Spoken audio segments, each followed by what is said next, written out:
Welcome to Life Happens, where Texans come to protect their legacy and prepare for the second half of life.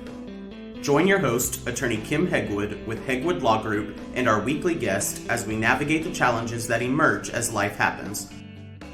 Now here's your host, Kim Hegwood.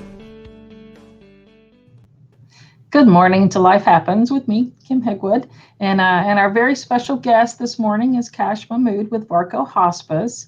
And good morning. Morning, Kim. How are you doing today? Awesome. I'm like, every day I get up is another, as a blessing. And so I totally agree. Yes, same here. So one of the things we're going to talk about today is something that I think a lot of people aren't familiar with, and I like having people that are on hospice, that own hospice companies and things like that on the show, because when I needed hospice, or my grandmother actually needed hospice, I was completely ignorant. I mean, just completely ignorant, total misconceptions and everything about what that entailed. And so today we're going to talk about that most underutilized service that's paid for by Medicare. And so, because anytime somebody else is paying rather than, the person that's needing it or the family, is always a good thing. So let's kind of back up for those people that may not be very familiar with hospice, and let's talk a little bit about that. And then we'll just kind of work up our way through there. Sure. Perfect. And great intro there. Thank you. In fact, I have personal experience with hospice, just to connect to your story. My mother-in-law was on hospice. That's how we got introduced to hospice ourselves. And you're right. We, at that time, we went through the trials and tribulations of what exactly is hospice. We went through the stigmas of what does that really mean? Are we giving up? And so on and so forth. So that tends to be the immediate reaction when folks hear hospice. But in reality, hospice is not like that at all. Hospice is for somebody who is headed towards, let's call it, end-of-life care. And the objective of hospice at that time is to provide the additional care to make those moments as peaceful, as memorable as they possibly can be. There is a point beyond which, the treatment itself, it hinders rather than it helps. So that's when really hospice comes in. And we've actually, from our past experience, seen that when hospice gets involved, some folks actually graduate from hospice because they start to feel a little bit better. So and that tends to happen quite a bit in our experience. So it's not what we would say giving up. That tends to be the synonym that goes with hospice. And so a lot of people haven't tried to decide on, when should you use hospice? Is it too soon? Is it too late? How do you know when you need it? And so can you walk us through, the best and circumstances and things like that kind of help people make that decision? So if they're thinking about hospice, this will kind of help them out. Okay, absolutely. The decision whether somebody is appropriate to go on hospice is generally a physician's decision. And most of the time, if you take a scenario of an oncology patient, for example, then the oncologist will generally reach out to the family and say that, we think that at this point in time, hospice is the best option. You probably should reach out and speak to either your primary care physician, or the oncologist will speak to the primary care physician directly and have a conversation with the family. I will also give you one more perspective of this. This is something that happened personally. My dad actually passed away with gastrointestinal cancer. And yeah, he was a great man. When we went through the exercise as a family, we also started to evaluate whether the treatment itself was giving him the comfort that he needed. Because everybody in the room knew where things were headed. And at some point, you have to, as a family, begin to make a decision on, is comfort more important than cure, especially if you are going down a path where there is no cure.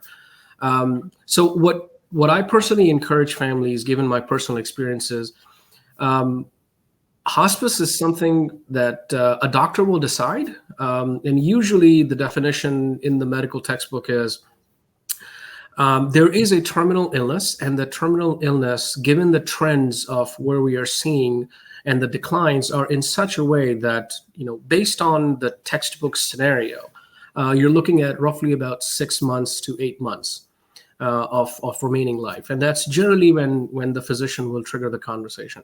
That in no way is a guarantee. Nobody knows when somebody is going to pass. Nobody knows how much life is left. But those are generally the textbook scenarios that physicians are looking at.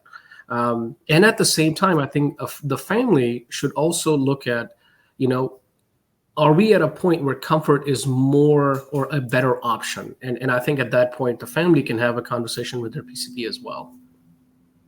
Well, I think that's important. And so really, really important, probably more so than anything, because I'm a firm believer in quality of life. Exactly. And so if your end of life is traumatic and painful, by someone's choice, to me, that's not a good decision. I agree. I want people to be, just as comfortable, as possible. Mm-hmm. So if you think your loved one is, and maybe the doctor hasn't said anything just yet, but you think it may be time for hospice, what are some options that you can do? So a couple of things. It is highly encouraged to actually have a conversation with a primary care physician and explore that option. I will tell you this, that, when it comes to doctors, their medical training is designed to not give up. They're trying to, do the best they can, and with all the good and the right intentions. But I think at some point it's a different decision. And the family knows more about the person and what they're going through and what they're looking for. So reaching out and having that conversation with the PCP, I think is a good first step. Along with that, I think there is always the opportunity to reach out and call hospices in your area, in your neighborhood, and get some advice from them. The hospice companies themselves, I always tell everybody, it's a very unique thing. It's a calling, and everybody that I've met that is in this business, their mindset is very different. They're very, very care focused, and they are very, very patient centric. So you will have different data points that you can get by talking to or calling out 2 or 3 different hospice companies.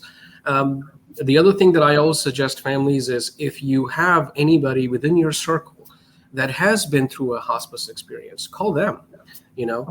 Get the experience, get the information that you need, because the more information you have, the better decision you can make for your loved one. Well, I know that, from my personal experience, when it came time, for hospice, the doctor said, you need to consider hospice, and here's a few companies. And we were like, okay, which one, And so, I got better over time at asking the right questions, so like with my primary care physician, I asked him if you needed this particular, thing, who would you choose? So I got better answers at that point in time. But when you're thinking about, who to choose, because I do know you have options, Yeah. What are you looking for? And so when you're thinking about doing that. That's an excellent question. So usually the way the process works is you will get 3 or 4 names from your physician or from a care coordinator or from a social worker. And then, the family tends to look at all those 3 and decide. But nobody's ever given a framework of what that definition or what that decision needs to follow through. Some of it is my personal opinion, but what I would say is, think of that's a moment where you are looking for an extension of your family. In all honesty, that's what you're looking for. Now, there are a couple of things. Now, obviously, in terms of standards, you want to reach out to a hospice that is accredited, because Medicare is very good and is very stringent upon the absolute baseline quality of care that hospices have to provide. So one thing that is pretty much guaranteed is that when you reach out to a hospice that is accredited and is being surveyed and monitored by Medicare, there is a baseline of care that you can expect. Outside of that baseline care is where things begin to change. It's not just the person that's on hospice, it's the entire family that is going through that experience. So you want to work with a hospice company that actually has, first of all, specialists in hospice. So the medical director has to be a specialist in hospice and palliative care, because the frame of mind changes. The team has to have specialists, whether it's nurses, your director of nursing, your LVNs that have, I would say, 15 to 20 years of experience within hospice, because then they have gone through and they understand the elements, the roller coaster ride that hospice is. Aside from that, what I will also say is look for a hospice partner, and I choose these words carefully. Look for a hospice partner that does hospice as a specialty. There are a lot of firms out there that have extensions as a hospice. And I personally feel that hospice is such a personal experience for the entire family that you want somebody who is passionate and is extremely focused and has hospice as a core specialty. So I guess the question then, so let me ask give you a 30-second thing. Why should somebody call Varco? I'm going to give you an opportunity. So what makes you different? So a couple of things. First, we're a family-owned company, so we take this thing very carefully, and we're passionate about what we do. I have a background in the corporate world, but when I moved into this and we experienced this, what I can tell you is the gratification of, working with a family-owned hospice versus a global implementation in a corporate world, the gratification is very different. So I'm not in this for the glory or the money. It's something that I feel passionate about, and that's something that you're looking for.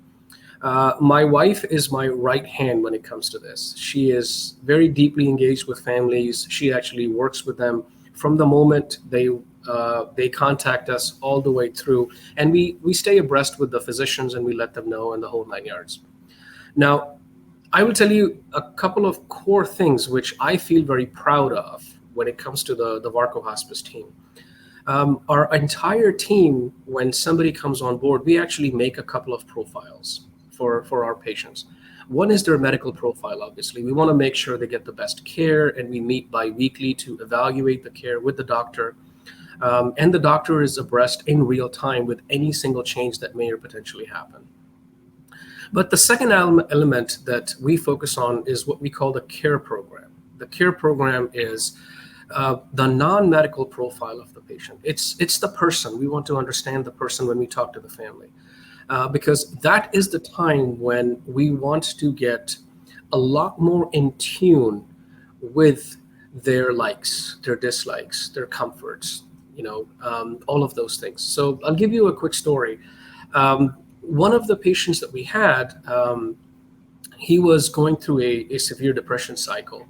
And when we spoke to his daughter and we were bringing him onto our service, my wife was there, and we were speaking to the family, and they actually said he was a huge Johnny Cash fan, and he had all of these audio cassettes that he had collected over time. So we asked him, do you guys ever play this for him? And they said, well, we don't have a tape player. Those are not easy to find anymore. So we actually incorporated that into our care plan, and we went out and we found a tape player. Wow. And then we actually took that to the house, we put it there, and then we had instructions for our aides, our nurses, everybody when they went there to actually play Johnny Cash every time they were there.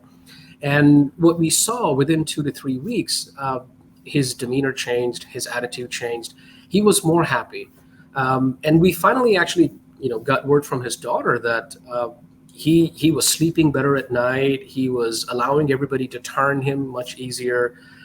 he was just a different person at that point, and they started playing Johnny Cash for him. Not there. So, it's these little things, and it's when we look at this, what I will say is look at it in a holistic way, and as a person. If we are going to treat the loved ones and as part of the family, we have to become part of that. If you are emotionally detached, you're in the wrong business. And that's really the core value of Varco Hospice. That's what my entire team is all about. And that's what really I'm proud of. That's what keeps me going. And I think that's what makes Varco Hospice different. Perfect. Well, that's a great story. I love Johnny Cash. And so I'm all excited about that. And so I just like music. So I think music is really good. So can you tell our listeners how they can find you? Yes. So we have our website. It's called www.varcohospice.com. They can certainly, at any point in time, go to our website, visit there. They can contact us through our website. They can also give us a call. If you want, I can give the number. Yes, please do. Our number is, let me pull it up. I just drew a blank there for a second. Well, let me help you because I have it. It's the 281-299-8694. 8694. There you go. Sorry. Yeah, you're the one that doesn't call yourself. So Exactly. or you're on speed, or it's on your favorites on your phone, so you never have to dial it. I never have to dial myself. That's correct. So Kash, your email is up there as well, right? And so, how do you pronounce your first name? My first name is pronounced as Kashif, but I go by Kash. Okay. That's the name I got in college, and it stuck. Well, it's one of my grandson's names, so it's a good one. So. Okay. Definitely. So they can email you as well? Yes, absolutely. And we're accessible 24/7. Whether it's by phone, by email, or even through the contact us on the website. We're here to help. Okay. So your email address is actually Kashif, Kashif, right? That's right. At varcohospice.com? That is correct, yes. Perfect. And so it's been a pleasure today, Kash. I've enjoyed it immensely. And so we look forward to talking with you again soon. Same here, Kim. Thank you for the opportunity. It was a blast. Yeah, definitely. Thanks for tuning in to this week's episode of Life Happens with Kim Hegwood. Be sure to tune in every Thursday at 10 a.m. wherever you listen to your podcast as we navigate through the challenges that emerge as life happens. The content of this podcast does not establish an attorney-client relationship or constitute attorney-client privilege, legal, medical, financial, or any other professional advice.